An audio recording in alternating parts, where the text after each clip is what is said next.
All right, y'all, welcome. Welcome back to State of the Franchise Gaming. We continue the 25th anniversary season of the Arizona Diamondbacks here in MLB the Show 21 in the year 2023. Diamondbacks take on the Mets here at Chase Field in Arizona. Eric Lauer will be the man on the mound. Seems like we have a full house here in Phoenix. Again, Lauer will make the start. 2.2 within a 10.8 ERA. Not looking good. We jump straight to the second inning. Seth Beer in his first at-bat. 1 home run, 3 RBIs, facing the flamethrower Noah Syndergaard. First pitch, he's going to rip this one to right field, giving the Diamondbacks their first hit of the ball game. Batting fifth, the catcher. As you can see, he took what looked like a curveball out the right. Carson Kelly was bat right behind him, batting 50 cents on the dollar. Hopefully he can advance Beer and we can get some runs on the board. Swings and misses at strike number 1, 98 miles an hour on the radar gun. He's only got 2 RBIs, and I mean, listen, he seems to be following the trend of most of the rest of the offense, and that's not doing much of a damn thing. Anyway, every at-bat is different, so you never know what's going to come up. Curveball, yet again, this one is going to get hit into the right field gap, bounce and go over and into the pool for a ground rule double. Batting seventh, the third baseman. All right, Aquino just struck out, and Joe Corson still yet to get an RBI on his resume thus far in his career. He's batting .286 though. 1-2, it's going to be a changeup hit to third, and Davis will throw him out at first. Nobody will score, nobody will advance. Kind of a wasted AB. All right, Christian Pache, 167 average, facing Noah Syndergaard, as Syndergaard didn't, I think he's a little worried about the grip on his sinker, but here's the 0-2 pitch. He can get out of the inning maybe if this one doesn't get out, Pache hits this one, and it's going to land in the pool. 3-run shot. 416 feet. Listen, if we can get more offense out of him, I think we can make a run at the playoffs. I'm not expecting a ton, but if he can give us at least a decent average, an average, we'll take it. Oh, that one just definitely jumped off the bat. I think that was a fastball.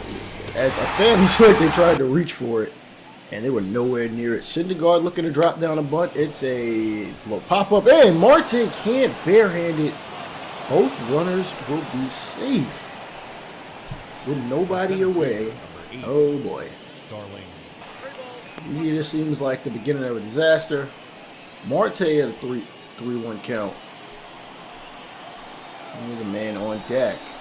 And fastball is fouled off. We'll do 3-2 for Marte. The pitch is a cutter, going to be hit the left field. Aquino, who is basically our left fielder at this point in time. We'll throw it in the third. Corson will catch it, but we'll now have runners at the corners with 1 away. My reasoning for putting Aquino in left, I prefer the strong arm out there. He can't really play right, and in a lot of stadiums, right field tends to be bigger than left field. So think places like Boston. Granted, we're not going to play there all that often. Fastball gets a man to strike out. We move on here in the third. Again, think places like Boston, Houston, maybe Yankees. Granted, we're not going to play those teams all that often. As it is now a strikeout again for Eric Lauer. Lindor stepping up to the plate. He's going to hit this one into shallow center. It's going to bounce, giving the Mets a base runner here in the fourth. 51 pitches through 3 innings and another out here in the fourth. Cut fastball driven to left center field. It is going to bounce off the dirt and over the wall for a ground rule double. Mets are having an opportunity to drive in at least 1. Here's James McCann. Curveball, chop to third. Corson is going to throw it to the plate. the tag. Not in time. How? Oh boy. Alright, Mets get a run on the board. 2-2. It's going to get hit to center. It's a little bit of a trouble shot. And Pache will throw it in and actually get it all the way to the plate without a single bounce for Noah Syndergaard, who can help out his own cause here. And he's going to strike out on a 94-mile-an-hour fastball. Sorry, 93. Fifth strikeout for Lauer. 63rd pitch here to Marte is going to hit this shallow left. And in the bases loaded situation, we are able to get out of it without giving up a single run. All right, Diamondbacks still lead by 2 as we jump into the 4th for Carson Kelly. He's got a double and has scored. I wouldn't say on his own accord. You know, Pache helped him out with that one. And oh! Slider hung out to dry. Here in the desert heat, he hits it to left. Oh my goodness, he absolutely demolished that one. 410 feet for Carson Kelly, picking up his first home run of the year.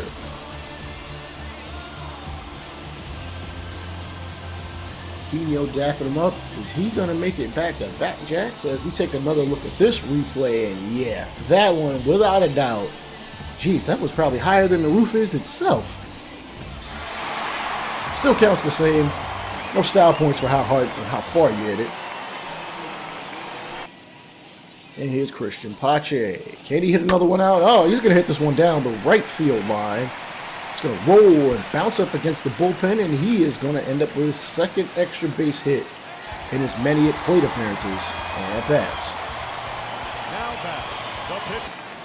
Eric Lauer, the runner at second. Again, he can help his cause with a pretty good base hit. Slider hung up, and it's going to end up in the glove of Pete Alonso for the final out of the 4th. We jump to the top of the 5th. Dominic Smith is going to hit a frozen rope to right, and oh, Guillen cannot outstretch to make that catch. Pache will gather the ball in right center and throw it in. Time for Pete Alonso. He's 0 for 2, and we really don't want to give him anything to hit high fastball. Listen, you got to give him something not hittable. 1-2. Curve ball, hit the left. Aquino scoops it on the hop. He's going to throw it into the plate, and it is way off the line. And wow, Carson Kelly is going all out. I appreciate the dive, but don't hurt yourself, man. We don't have much catcher depth at any level. Ground ball to second. Over the Campos hit short back to first. Double play. Mets might score one, but that's all they will get. Syndergaard here in the 5th is going to get a pitch hit to right field. Marte, another one, splashing down. Oh boy. Are you sure this pool is not turning into steam with how hot Arizona's hitting in just this game alone? I'm just saying.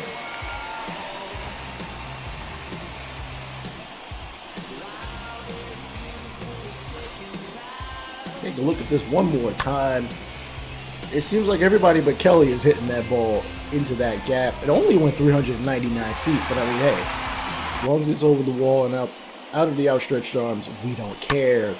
Beer, ground ball to third. Davis throws the first. It is somehow in time.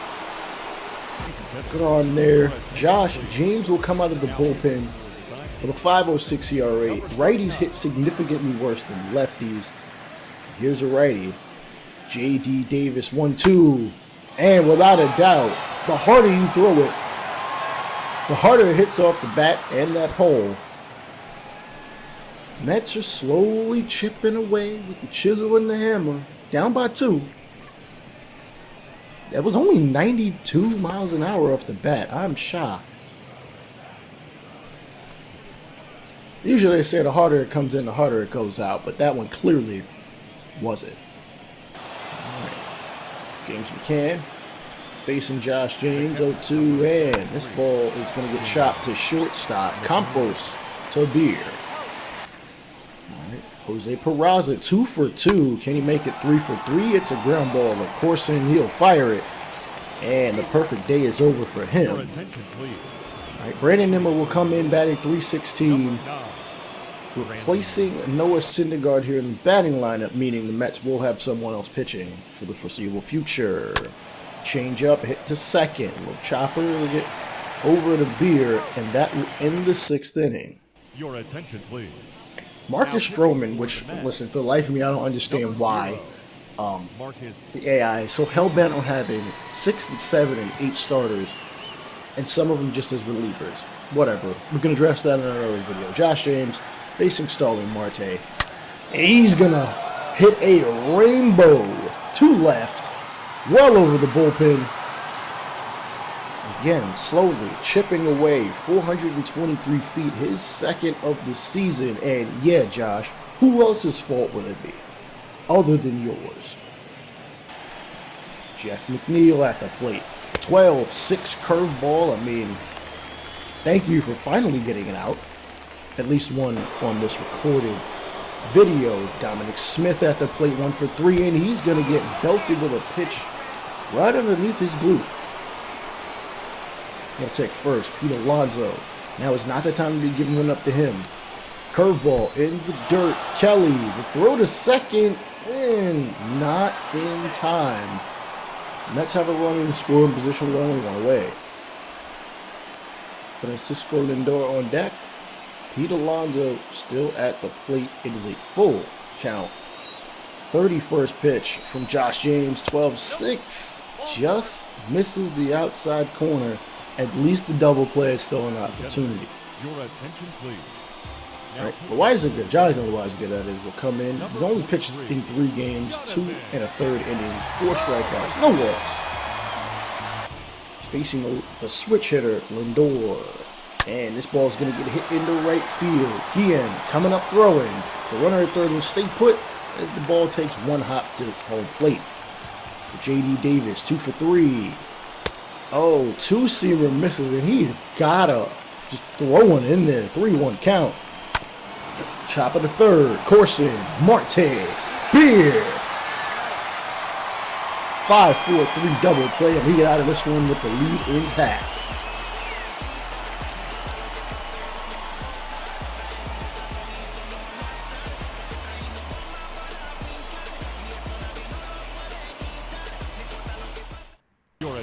All right, Aroldis Chapman will come in, close out this game. He is 1 for 1 in save opportunities, though he's made 2 appearances. Righties are batting .750, lefties .400, and he's got an over 10 ERA. This is not what the hell we signed him for. This ball is going to get hit into the right field gap. Guillen can't come up with it, but Pache does. Pache throws it in with a little bit of hesitation. I wish he'd thrown that in with all of his oomph. Mets start off with a runner in scoring position with nobody away for Jeff McNeil. 0 for 4, and the 4-seam fastball only coming in at 98 on the outside corner from Aroldis Chapman. You know he is known to have the fastest throwing pitch in all of MLB history. I think that was back in 2012. I could be wrong. And ground ball up the middle. Pache will get it. Come up, firing the plate. Marte is going to be safe. The save is blown. And the ball game is tied. And there's a runner on first. For Pete. Big Meat Pete, that is. He's going to chop the 4-seamer. Ooh, 99 miles an hour in on the hands. He's 1 for 3 with a single, batting .462 thus far in this young season. 0-1 is a sinker that Alonso got out in front of. He has an 11-game hit streak. Let's not make it 12. And splitter. I think he wanted that lower, and he released it a little early. 0-2, the pitch. 4-seam fastball low in the zone. Gets Alonso to strike out. That is the 2nd out of the inning. Now batting, the shortstop, Francisco Lindor. Ooh, just above it. The barrel of that bat just above it. Lindor. 0-0 pitch. Looks to check swing, but is a strike. 99 on the radar gun. 2 singles for Lindor. He's got 7 RBIs this season. After signing, got a massive contract in the offseason. 4-seamer low in the zone, and everybody is confused as to why that wasn't a strike. Okay, maybe not the umpire. 1-1. And splitter gets almost too much of the zone. Dude, keep that pitch down. 1-2. Four-seam fastball on the outside corner, fouled off. Do 1-2 once more. Chapman. Kelly looking for it low, and the sinker. Come on, how? How? That's a strike. Kelly calling for the four-seamer, and it's going to get popped up in front of the mound. Kelly just avoids Lindor, tossing the bat in his direction. We go to the bottom of the ninth because we couldn't finish it out. What else is new? Like, this is anything you haven't already seen in the past, like, 2 other seasons. Christian Pache having a hell of a game. 6 total bases for him. 3-run shot and a double. And Drew Steckenrider misses on the high fastball. They've got Edwin Diaz and Robert Gesellman on the mound, both righties, for the Arizona lineup, should this game go any further. Pache, swing and miss at a changeup. I think he was looking for something a little bit faster. 1-1, and the four-seamer just misses 2 inside and 2 low at the same time, 2-1. 93 miles an hour, Drew Steckenrider did pitch in the previous inning, and this ball is going to get ripped into right field. It's going to roll for a long time into center. Pache to second. No, he is going to round it, being aggressive, taking third. That is a triple. And all we need is a fly ball to get a run in. Or not just a fly ball, a deep enough fly ball in this dry desert air. And we call on Josh Van Meter, who, while he's a good player, I don't exactly have a spot for him. He could be the first bench bat, though. All right, here he is facing Drew Steckenrider.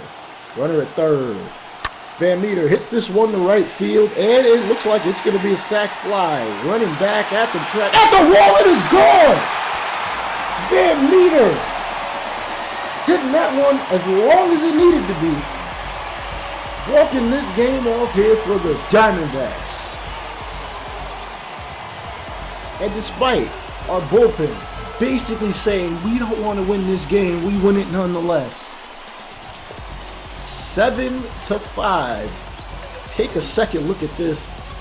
Oh man, Steckenrider really just kind of grooved that in there. I think he really thought he could get away with that one. A changeup of all pitches too. Hey, I'm gonna take a W any way we can get it. We got to do it by walk-off fashion, fine. Christian Pache, player of the game. This is Raymond of State of the Franchise Gaming. Peace out.